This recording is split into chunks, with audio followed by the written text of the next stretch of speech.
Makanya menjadi kemakruhan atau bahkan dianggap tidak sah menurut sebagian ulama, orang sholat sambil nahan pipis atau nahan BAB, atau dia sudah lapar sekali dan sudah tersedia makanan di depannya dan dia pengen makanan itu, sudah mau waktunya dia tetap sholat, bisa berpotensi tidak sah kata Ibnu Hazm. Tapi meskipun kata ulama tidak sampai tidak sah, hanya tidak afdal saja.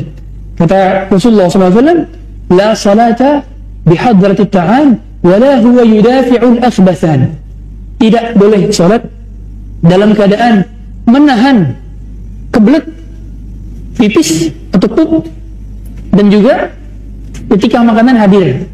Kata Ibnu Qayyim al-Jauziyah, maksud daripada yang enggak boleh menahan adalah dia sudah kebelet dari di ujung, itu dia menahan, itu tidak boleh.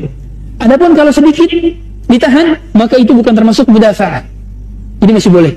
Jadi kekerasannya dia kalau tahan hilang ntar, nah itu bisa. Seperti orang menahan kentut atau menahan buang angin, dia masih bisa untuk ditahan, yang bukan udah di ujung, itu tidak mengurangi pahala salat. Kalau seperti itu kata Ibnu Qayyim, yang bisa mengurangi pahala salat adalah kalau sudah di ujung, yang dari awal sampai akhir salat dia memikirkan itu yang akan mengurangi pahala salat. Nah, yang kedua, mengenai makanan yang sudah hadir ketika masuk waktu salat, makan dulu atau salat dulu? Ada yang salat dulu. Ada 3 syarat. Kapan boleh makanan didahulukan baru salat? Yang pertama,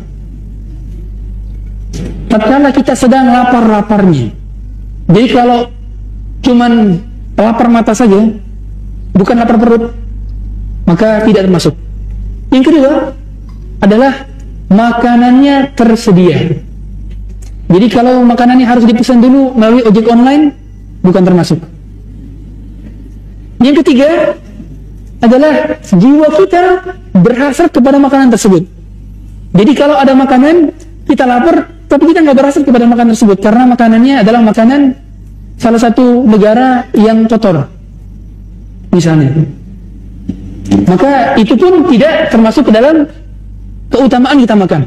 Jadi 3, lagi lapar, kemudian makanannya sudah ada, dan yang ketiga hati kita cenderung kepada makanan tersebut, baru boleh didahulukan makan dibandingkan salat.